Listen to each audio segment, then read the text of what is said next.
Hey, it's Derek here at Hang On to Your Hat, and today I've got a very special guest in the virtual studio, Paul McIntosh, who, Paul, PhD, is right into research and delving deep into topics, and which makes him for a very interesting person to talk about when it comes to fathering techniques.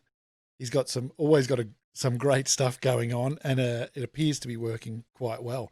So today, Paul's agreed to come on the show and talk me through one of his techniques that he uses to come to some kind of agreement. Now, I won't go on about it because he's probably the one to ask. So let's bring him in. Hey, Paul, how you going? Hi, Derek. Great, thanks. How are you going? Good. Oh, yeah, not bad. Like all of us, sort of in a tiny little house, uh, waiting for any second a huge fight to go off in the hallway outside the recording. But thanks for coming on. We had a chat the other day. Paul's been on the show before, and we talked about some positive psychology and all sorts of stuff like that, which was amazing and mind bending for me. And we were having a chat the other day, and he mentioned this another technique. So over to you, Paul. Do you want to tell us a little bit about what's going on there? Oh, okay. Yep. So with the positive psychology, what drew me to that was trying to look at ways of basically determining happiness. So positive psychology has a whole bunch of stuff around that. But since then, I've discovered a thing called pro-social by Paul Atkins, David Sloan Wilson, Stephen C. Hayes. That's more the science around how groups work together. Right. So using evolutionary biology and psychological flexibility. So there's a number of sciences that have been brought together. Basically, if anything human and the way we behave is driven by evolution, and including the way our thinking has evolved. Does this come to So, you? Do you tackle this stuff from a pure curiosity? Is it something to do with your work with the uni, or is this looking for answers for parenting? Was it like what comes uh, first? so it's outside my work at university. My PhD was in software systems visualization, Yep. and um, the what's led me to this is really interested in taking that into organizations and seeing the dynamics when people start working together, um, and being the beauty about humankind is you can't measure everything. So it's a complicated problem because computers, you can say data points and you can work with that, and that's a lot of what science does. But in a complex systems, there's things that you can't actually measure. So to actually work out how we all work together and improve society, we have to sort of have this combination of things we can measure and things that are completely unmeasurable. So there's another book, Thinking in Systems by Donna Nella Meadows. I think that I've got the name right there. Um, I should dig up the quote, but it was more along the lines of um, we should be thinking about what's important when you're thinking about systems, not Right. just what you can measure. So And it's amazing that I often think about what we're bringing into this whole fatherhood experience, and you've got to bring in what you know.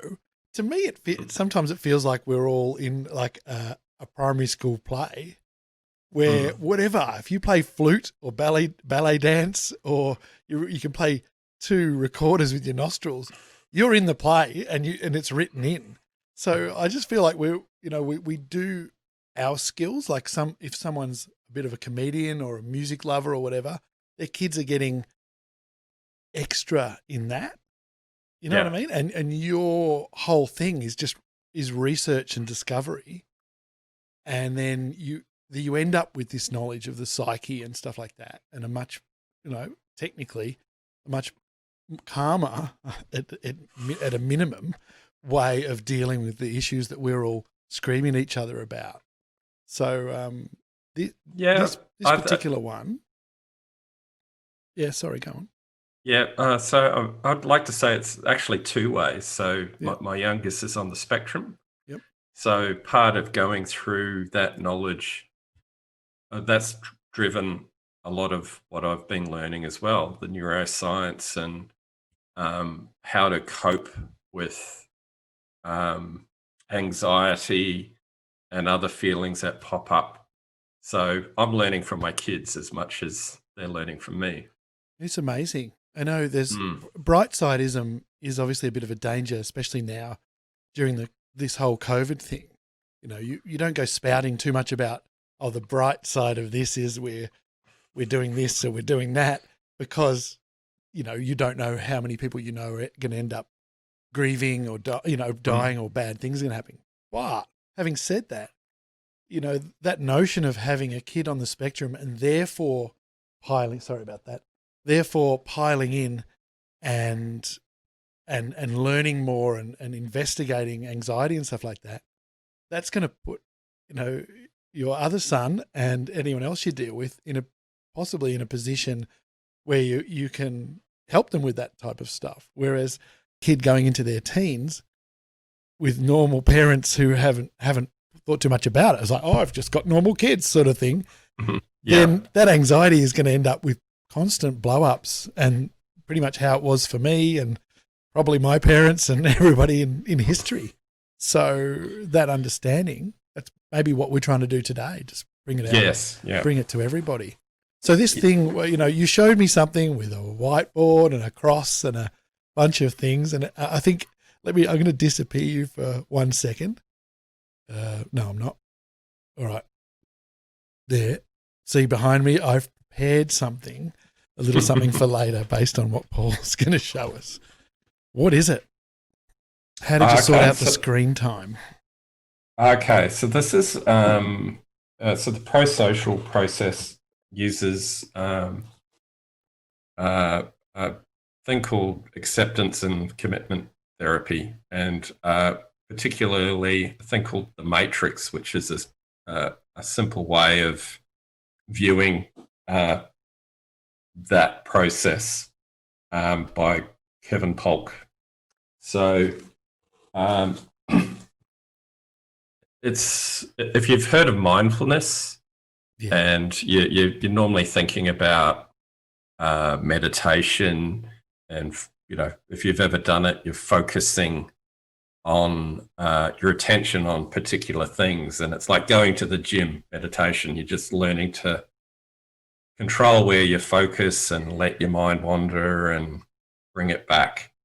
So this tool is a bit like instant mindfulness, in that it's a way that you can sort of be aware of what's happening within yourself in a visual way. And the advantage of it being visual, that if you've got a group of people, you can then start sharing that awareness between the people. And when everyone can start seeing each other's values and how that reflects in their behavior, you get a much clearer picture of where people are on the same page, and you can start sort of brainstorming as a team a lot better, because a lot of people might feel one thing, but their behaviors reflect completely different things. And we all think, if someone's acting like me, they must feel the same way as me. And if they're acting different, then they must be feeling something different. But that's not the case. So this is a process of coming to some kind of arrangement on a topic with a group, or some kind of shared. Yeah. Yeah. Okay. So instead of possibly normal life maybe showing up the differences or the missing bits between understanding, this might treble the amount of understanding, whereas you've got your own understanding of things and you're adding perhaps, I'm just making this up, but you're adding perhaps other people's understanding to it rather than just focusing on the differences. Yeah. So we're all driven by values, and we'd love to live a life where every decision we make is aligned with some, what we feel in our hearts. And that's what motivates us. But having that motivation also has the other side where we're worried when it's not going to happen like that. So we've got this sort of continual thing of motivated by values, but then, feeling emotionally hurt when we're not receiving that. And this tool just allows you to sort of sort things into what I value when I'm not getting what I want or I'm not living to those values. What am I feeling? And then if someone else was watching, what would they see in behavior? And then you can sit back like you would do in a mindfulness way, look at the picture and start, seeing better ways of working with the situation when things pop up. Is it a well-known parenting tool? Is it something that's normally done with children? I've done the tuning into teens with Relationships Australia. Mm-hmm. There's one variant. It's a simplified one called the iceberg model, where you've got what's happening underneath that you can't see. Normally they sort of focus on anger issues and worrying about friends, and then how those behaviors reflect on the surface. So they really, that's one way of thinking about, just because you see someone throwing a brick through the window doesn't mean that, underneath that they've got something you've got to sort of dig into and work out why that behavior is coming. Right. So this seems like a relationship between what perception, social, open public perception, and what's happening inside. Yeah. So what's this model? You showed me something the other day. Yeah. That appeared to be a little bit like my backdrop here.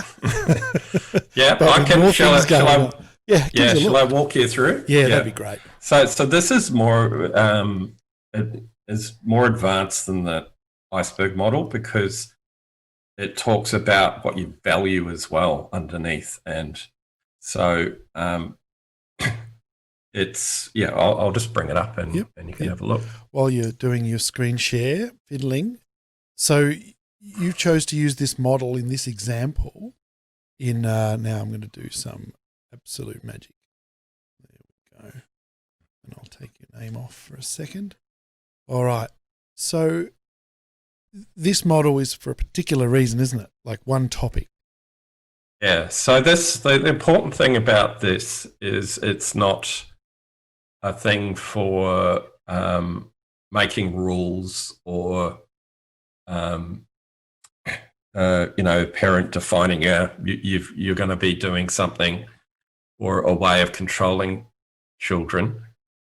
It's a tool for just being aware in a non-judgmental way. So it's for psychological flexibility. It's about exploring different options where nothing is wrong or right, and just being aware of why you're doing things, and then making your own decision about what actions you choose. So it's sort of like a brainstorming tool to take you out of, the immediate reaction, and seeing the bigger picture, basically. So if you've got, in a functional sense, so if I say, all right, I've got one issue right now, and that's convincing the kids that they should do chores for pocket money and therefore save money rather than just suddenly need something that's $100 and won't do anything that doesn't pay $100. Like that topic, would I then go, can I use this to make it clear how I feel about that and you? Or in your case, this topic is screen time, which is there can't be that many people that this isn't a huge issue for. Screen time with kids. It's phenomenal. So on that, it's important not to use it as a convincing tool. Right. So you've got to be as flexible. You've got to be as flexible, because as soon as it's hard with families, like psychologists won't even do this most of the time with their own families, because as soon as anyone feels like they're doing a task, just at the end of it, it just means, no screen or whatever. They're going to feel like they're just being railroaded into something. This is a tool for people to communicate together and come up with a solution as a group. Right. So, but it is surely that makes it as a replacement for like this current situation in our house where the screen time topic is rules that are broken, rules that are argued about, rules that are tantrumed about, rules that are put in place, and then punishments and all this stuff. So it would replace that if we're lucky. You could get people to decide on what their consequences are. Yeah. So in this one, I just started. So I made a scrapbook so I could just keep these. So before this was mapped out, it was like, here's what's happening. We're going to half screen time over the next, I think I was doing it a minute a day or something. No, it was more than that. I said, here's the rule. We're going to halve screen time. I'm going to be really generous and say you've got 8 hours a day. We're going to move that down over time. That is happening. There's no arguing about that. Okay. But what I want you to do is focus on quality screen time. So we're cutting screen time, but we're going to work together to work out what is quality for you so we can make sure you get that. So getting them to sit down to start it, it's a bit salesman-like, isn't it? Like, it's like, what if I told you I could half your screen time and double the fun? No. Am I projecting my own stupidness onto this? Yeah. Well, the way I did it was like, and I've done this, so it can take a while for the kids to get into the groove of it. Yep. The first time didn't work. I used it with my youngest Lucas for helping him improve his writing, because he could sit back and see that arguing and scribbling and not doing the work didn't get him out of the horrible place of being stuck in lunchtime trying to catch up. And so when he could see, well, actually, if I just asked the right questions and didn't muck around, I get more playtime with my friends. Yeah. And it was, and you can see from here, like, I'll walk through it. But in that instance with the teacher there, he could see that he was making the decision. So he could see, well, if I make the decision just to ask the right question at the right time, it's a lot less effort for me than arguing. Yes. And I get to play with. So that's why I was saying it's not a tool for trying to make someone do something. It's a tool for, here are the behaviors that you have at your disposal. You pick the one that you think is going to make you the happiest. Mm. Mm. So we can talk through. Yeah, we probably find that this matrix is happening all the time, but in such a disorganized, random, screamy, and quite often with two parents with a different idea on different days. And it's phenomenal. Like the thoughts are there, and the responses to their behaviors are sort of right in your head, but then the frustration, and there's no way of organizing it and making it clear. You might just end up shouting, for God's sake, wouldn't it be quicker if you just did the work? Right? Yeah, well, this is the thing. The other thing about this is no behavior is actually wrong. So if that's screaming at your kids to do the work is a reaction to them not doing the work. And that might get them doing the work. But is that the best way of doing it? Yeah. If you knew a better way of doing it, you would do it. So it's just really the thing about psychological flexibility is being able to expand what choices you have and pick the right one that is not even right, the most workable for the situation. Yeah. So in this parenting, you're learning, as you told me the other day. Yeah. Yeah. While you're doing that, you're actually learning what makes them tick and also what doesn't make sense in your approach. So what did you do next? So okay. So they've been through this before, so but I'll take you through it. So there's many ways of mapping this out, but I like this for a simple approach where you've got a line through the middle, and on one end of the line is towards, and that's in this case towards quality screen time of half in a few weeks. And then you've got to the other side is away, which is things that stop you heading towards your goals. And from a evolutionary point of view, these are, the basics of living organisms. Like if it was a bunny rabbit, if there's a carrot, there's a goal there, I will bounce towards my carrot because I want carrots. But then if there's a dog barking or anything else that's a bit scary, I'll run away. So basic biology, and that's how we evolve. Go towards things that are going to sustain us and run away from things that are going to hurt us. Now, there's a line here, and similar to the iceberg model, below the line, which is I'd like to think is below the waterline, where people can't see it, is our inner world of words and ideas. So humans can think up a world in the future. They can remember things from the past. So we have all these ideas floating around in our heads, and we react to them as if they're real. So, I'm sure a carrot isn't going to make you sort of suddenly have a biological response. But if I was saying a nice, warm chocolate mud cake, you'll yes, please.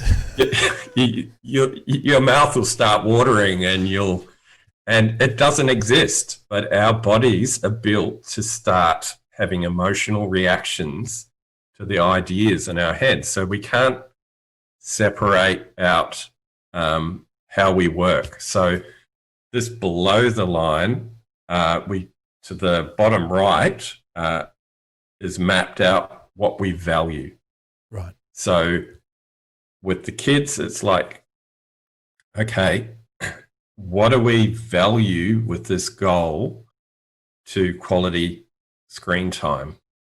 And we can have a conversation of what do we want from this? And then above the line is our behaviors. So if you've got the bunny rabbit, you can see it moving. So that's why at the top we've got a little camera just to really highlight it's a behavior that other people can see. Okay. What would you see? So in a bunny rabbit, you'd see them moving around. If you were, really wanting that chocolate cake, you might see you getting up and going to the kitchen. And so to the left, the away, a really good way of describing what's going on in the inner world is what stops us, what hooks us, and stops us heading towards our goals. So we know we're hooked when we can physically feel yourself not progressing. Do you mean hooked, like as in something's hooked onto you and you're unable to push forward? Yeah. Right. Okay. Yeah. Not addicted. So for example, in the chocolate cake example, if you found a chocolate cake lying on the side of the road, you go, oh, look at it, and then you would physically stop and go, oh, where's that been? And you'd have these sentences like, where has that been, in your head that sort of really stops you moving towards that. And that's what you see in the top part there is, what do you see when you've got this concept in your head that's stopping you, and a lot of the time you can't see anything, because a really good avoiding behavior is avoiding, and you're just doing nothing. Right. And then when you map out that whole, your what do you value, what do you see when you value, what's stopping you, what do you see when you're being hooked, you map that out, and then you can take a step back and go, okay,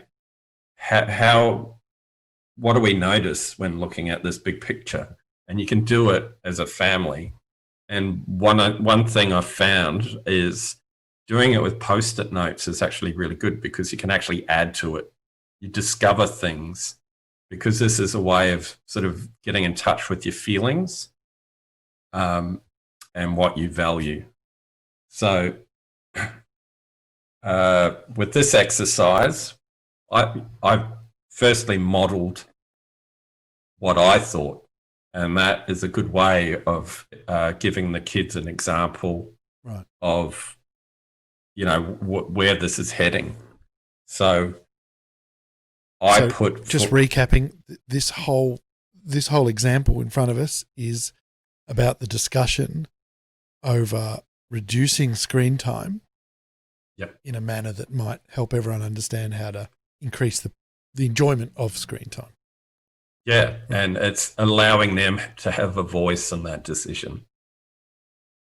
So, and also it's important to be open to changing how it works, because when you discover what your kids value and what you value, being flexible allows you to come up with the most workable solution. So in this example, I wrote down that I value, if they're on screen, what I value is that either they're learning and having connection with people. So that to me was quality screen time.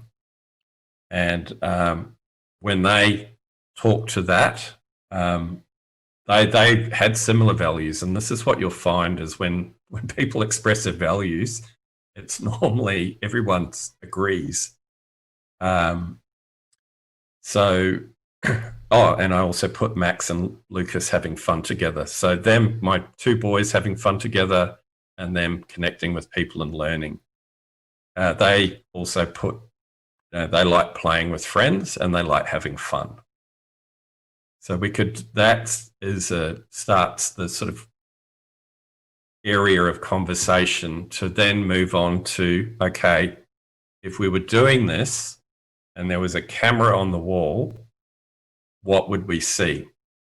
So then we move to the top part of the visible stuff, the stuff above the waterline. And we decided that if they're learning and connecting with people, there was a lot of friend connection, that we'd organise an actual time for them to play with friends. So Dad is physically going and working out how to give them screen time, but in a way that it's it's a friend thing. It's a bonding thing, and they're connecting with friends in lockdown, which is really important. Yeah. My eldest wasn't doing this as much, and that was really good. We went out of our way to, following this, to create special connection times for him. And then we also agreed, let's say, right, organised friend game hour. So there was a lot of talk about actual connection time. And then there's grinding to get to fun and end on a high note. That actually came later, so I'll talk to that afterwards. Just to clarify, grinding is a word gamers use for going in and doing a long, hard stint, isn't it, in a game just over and over again. Is that right? Is that grinding? Yeah, it's just a lot of it, a lot of time. Yeah, it's a bit like scrolling through Facebook. You just scroll, and grind Instagram. Yep. Yeah. So that once we've got that sort of what's valuable and what behaviors reflect that, then you move to the bottom left and start looking at what the hooks are. So they talk to this.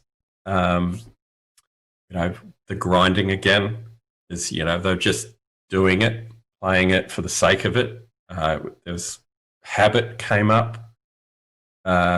Also, I'm missing out. So they've just been told they're going to reduce their screen time by half. So that's a very good emotion. And you don't, the thing about this is these are real emotions. So you don't go, oh, you're silly, you're missing out. It's like, this is a real emotion for them.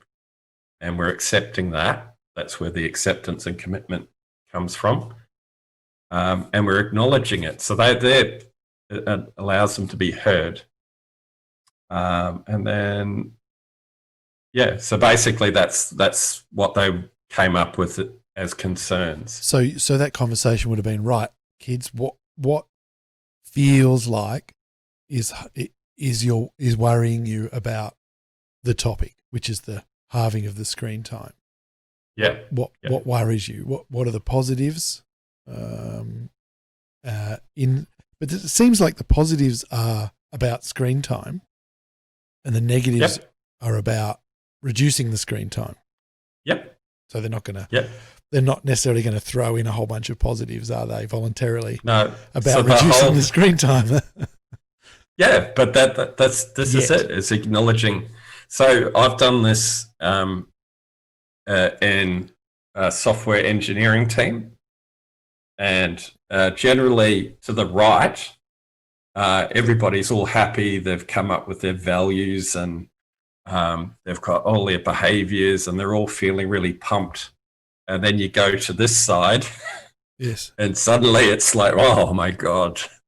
And as I was saying before, if you value something and there's a risk of losing it, there's negative stuff. You can't, to have the stuff on the right, you must have stuff on the left. Yeah. Because if you didn't care about screen time, you'd just be like, oh, I'm just going off to the pub, or you wouldn't worry about it. With the kids, but they worry about it. And so because they value it, there's going to be some things that they want to be in control of. Yep. The internet connection was unstable for a second there, but you get that. When the kids are probably grinding somewhere else in the house using up my internet. Well, that's amazing. So top left. Yeah. So top left is what we see when they're feeling this. So they'll just get up in the morning and pick up the screen automatically. Yep. So that's if it's a habit, that's what you would see. So if I'm telling them to get. Yeah. Sorry. Do you actually say to them at this point, how do you think it looks to me? How do you think it comes across when you're feeling these things down below, these anxieties about screen time? or do you suggest what? Like, you're the camera. Are you the camera? Do you say this is what it? This is it's normally described as a camera on a wall. Yeah. Okay. So you agree to what? When I had the teacher one with the writing, it was what would the teacher see? Right. Because that was also sort of trying to train the teacher to actually pick up on the cues, so she could intervene. Not a bad way to make them sort of all get seriously involved in the conversation as well. It's like, oh, right, what am I saying? Yeah, okay, so the results, so you look at all that, and then what? Yeah, so the other one was arguing. So, of course, you might have experienced this when they're being told. So, as I said, these are all perfectly valid behaviors and feelings. So if you value something and someone takes it away, you are going to feel like you're missing out. And if you feel like you're missing out, you're going to argue. And so that the important thing is never criticize this, because as an adult, if you were going to miss out on something and you had no control, you would argue, get angry there, and that might actually result to you getting the thing that you were going to miss out on. So they're valid, but the once we've mapped all this out, we can take a sort of high level view and go, okay, well, what can we do when we're feeling this to actually choose the behaviors that lead to what we value? And so when we were talking through this, it was like, well, if you want to play a game well, sometimes you have to grind. You have to, run for 10 minutes to get to something important. Yep. So they mapped out, well, so they start thinking about, am I playing just for habit or is this fun? So if you were to look inside their heads, you're actually getting them to sort out and think about what is quality and what is a waste of time. So even if this screen time didn't drop, they're starting to differentiate between habit and actual something that's of value to them. The other thing that came up from when we started this, I had some timers. So we put the timer up and it's like, okay, it's off the screen. The timer's up. And they didn't like that being the short, sharp stop. Not now. I'm just getting a high score. What are you talking about, Dad? Yeah. So we worked out that actually value behavior was also ending on a high note. Mm. So I'd give them a warning and they would try and end happy. Yeah.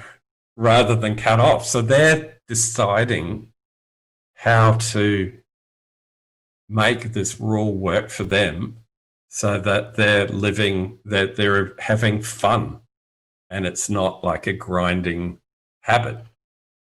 Oh, that would be the ultimate dream for me. If, oh my God, I'd be so over the moon. More than them getting through uni or anything like that. if I could get my 12-year-old to go, that was great. I just got a victory royale. I'm going to shut it off now. So that I'm not, my time.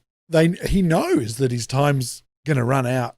Yeah, really, and it becomes a third of the way into a game, and there's going to be a fight. Like you must know that when you go, let's quickly start another game 2 minutes before your time's up. So, oh my God, it'd be so good. Yeah, because most people live in not most people, but it's the ones to the left are the easy behavior. So the immediate reaction, so arguing and just picking up things automatically. Our biology is built to take the easiest action because that is the least amount of energy.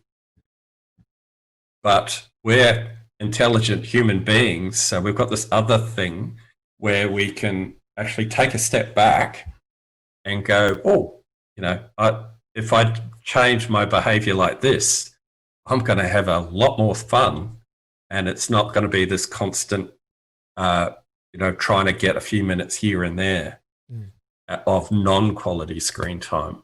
And throughout this, I had, the kids started going, I'm going to stop my time early and I'm going to save it because I want to use it for when my friends are online. Yeah, well, that makes good sense, doesn't it?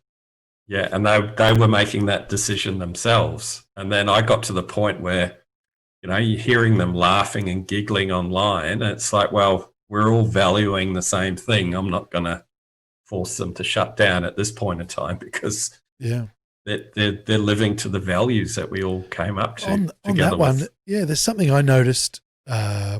So we had that same great feeling and like, fine, play Fortnite with your friends because it was in lockdown, especially with a 12-year-old boy.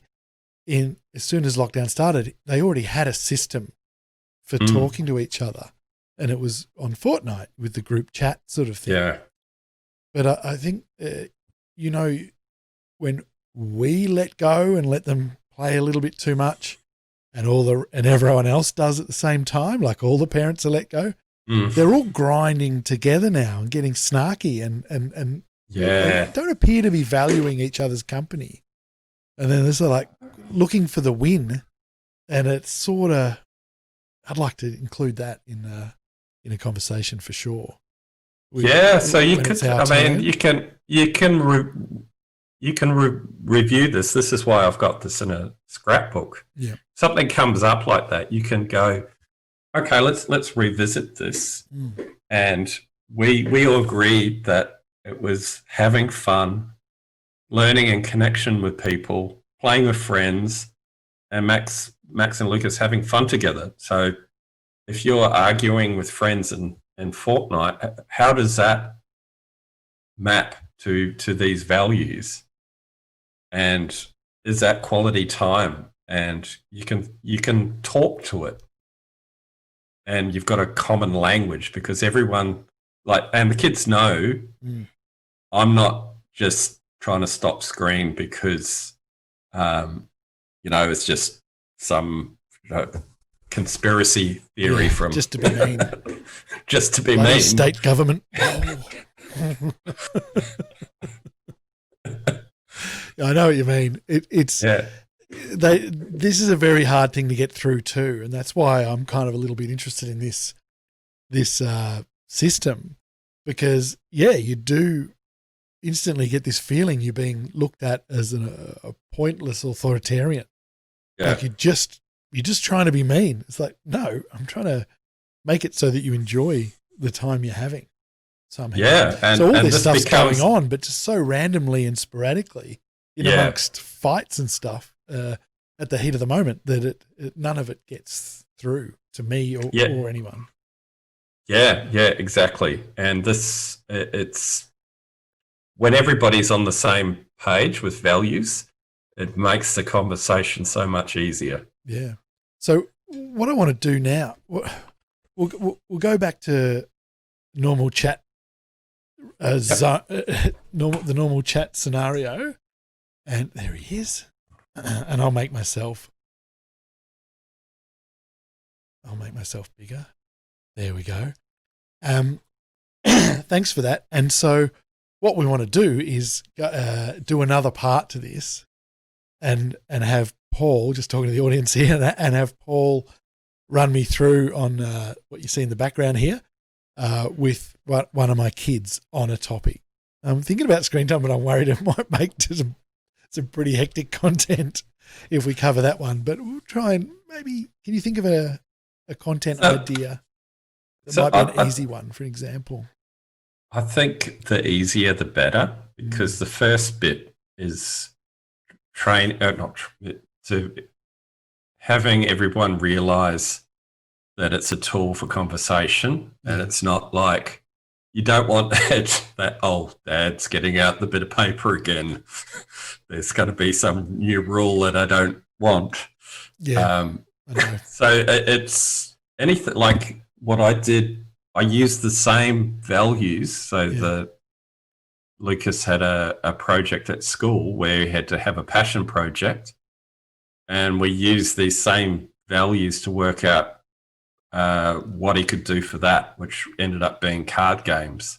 Okay. So how can I get some of this with just cards? So something fun, a disposable topic, I guess. The project's going to be over, to sort of practice the system and get a positive out of it, no matter what. So what do you think what if I talked about pocket money or something like that? And the whole idea of, is that too serious? Yeah. Oh, I don't know, dude. No, it's mystical in our house. Like Tom's decided he gets pocket money and that's it. And now every week he gives me an account statement pretty much of what I owe him. I think it's quite a lot of money. I'm a bit worried about that. I should have written something down at the beginning, because it's a bit like a lot of my subscriptions. My subscription to my son's pocket money. Like Netflix, Stan, and everything else that's going on at the same time. Well, you could do a thing where you're just going to earn a bit of money. Yeah. Some of it's earned, and what would he want to do? I'd love to do a thing. I got a real thrill. One of his topics was he wanted to learn to use this software, the vMix software, and do a video for a YouTube channel as part of his research, inquiry assignment for school. Obviously, he knows how to hook into my excitement. It's like, oh yeah, okay, and I know, showing him some of this, but he was learning, and I've just been saying, you're absolutely crazy if you don't at least start absorbing some of the skills. Because I run 2 studios. There's no doubt that by the time you're 15. You could technically be earning 4 times as much as your peers, you know what I mean, in a pretty cushy job if you wanted to in the family business. But you see these movies about the son not wanting to go into his father's business and it being a great disappointment. But it's like that doesn't matter. It doesn't matter that much. So it's like, well, just learn it. Yeah, you could do that. I mean, one thing is like, because if you're working to your values, then it's like fuel. Like, it's like rocket fuel. It's really motivational. And so if you wanted to talk to him about, okay, what would you want to do as a podcast, and it's a way of exploring what interests him and you that you could work together on. Yeah. We did it. I mean, a couple of years ago, he went a bit wrong, but he came to me and said, I want to do a podcast. I want to do a fortnight podcast. And I'd set him all up, but I couldn't get him to stop and listen to any kind of production talk or anything technical. He just found out a way to trick me into going to my work on the really good computer and playing Fortnite for as long as possible. Like, because I'd leave him to it and say, just keep talking and talk about what you're doing. And remember, people want to hear what you're doing, and grinding along is not going to impress anybody. Do something interesting. But then you'd come back and, he'll be onto his 7th game and he'll say, oh, I stopped recording ages ago. Rah, rah, rah. You know what I mean? Like, it's just like, my guidance wasn't really bang on about, it really was. Maybe I admitted it too early that I was letting him trick me into playing more Fortnite by tapping into my need, my desires, or skills. Yep. Yeah, but you work together. Yeah. So, I mean, what would you value in him doing that? Yeah, just that being able to commit, just commit to learning something that isn't compulsory, to me is a huge thing. It was like I want to learn something and I want to follow it through and get some skills that are beyond what's expected. You look at school reports and, where's the dot? is it like halfway through grade 6, you're meant to be here, but your dot's here. Great, well done, son.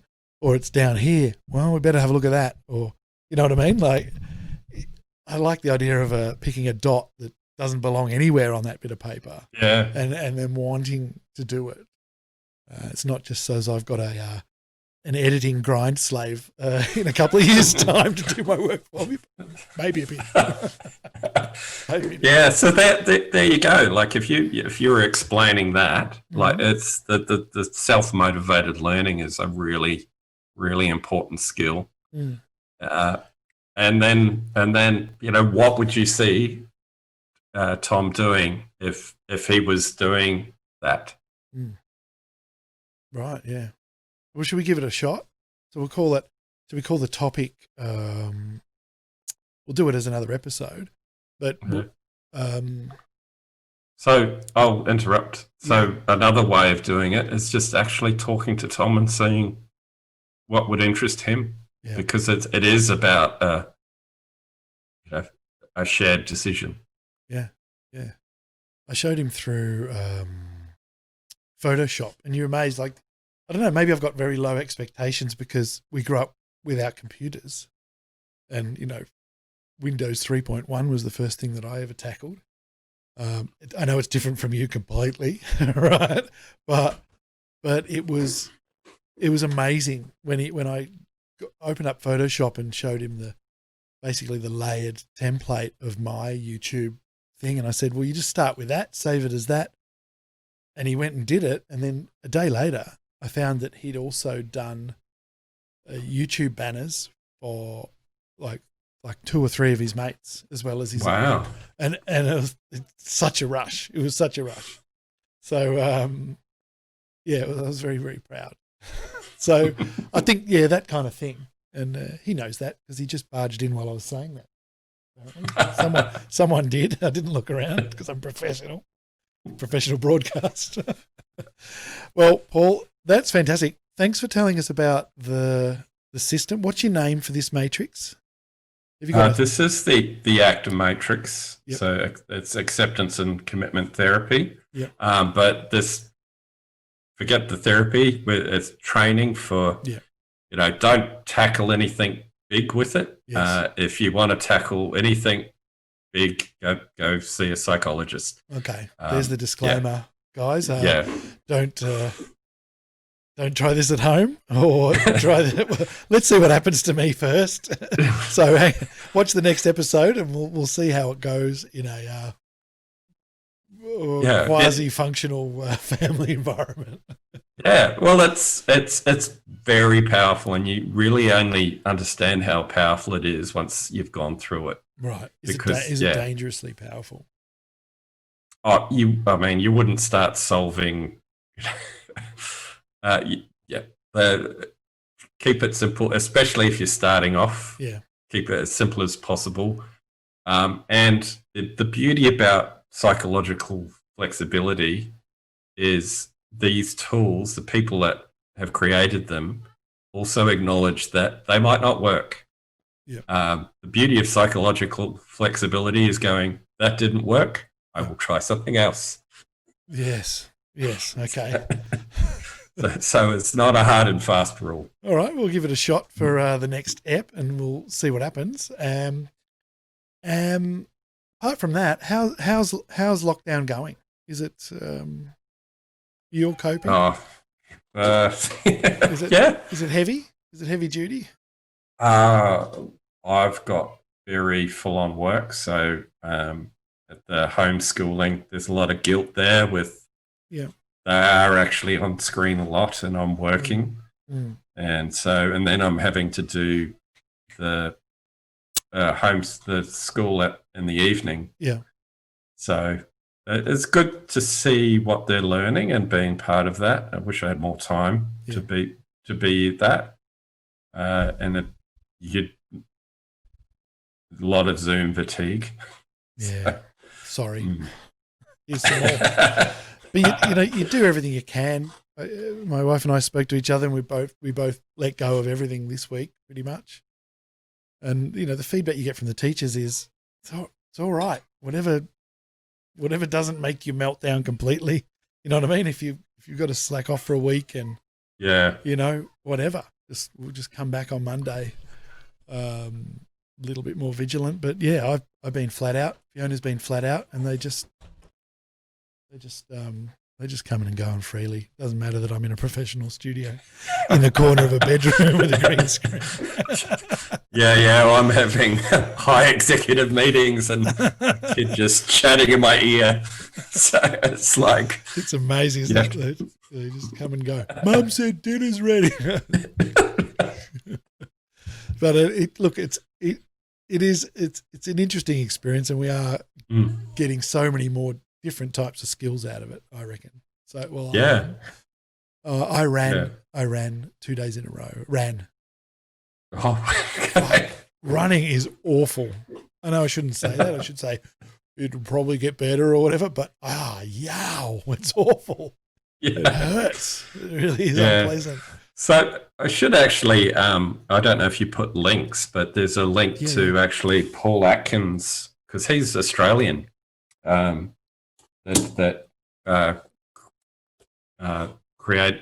as the lead author on this. Okay. Yeah.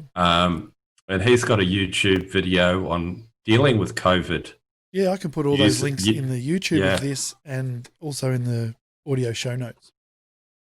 Yeah. So there's, if anyone wants to actually see the person, the key person that's put this together, how to deal with this current situation, because the thing is with the Matrix is we've learnt behaviors at work in one situation, and we're in a pandemic. Yeah, exactly. Which kind of helps me with the guilt in a way. Unprecedented, I saw was it a T-shirt or a coffee mug that said, "Oh, I dream for more precedented times," which I quite loved. But yeah, exactly. So you can't feel that guilty. And my thing is that we should, us dads for this show, but everybody, needs to. And I said to a friend the other day, it's okay to have a great big fucking whinge, as long as it's the right person, and just say, you don't have to go, but I'm in the nice house and we've got food delivered to our door every day and we're going for walks and technically it's all fine. Well, no, there's still an inner anxiety that it's, end of days or whatever. You've still got the American election to think about. You've still got a prime minister that's a bit iffy, to say the least. Not getting politics, but you know what I mean? Like there's all the other pressures are still there. They push on your lobes, man. That's for sure. Anyway, thanks, Paul, and we'll catch up on the next episode, which hopefully, seeing as I've got this, I found out a new thing about my kids today and my household that I didn't know.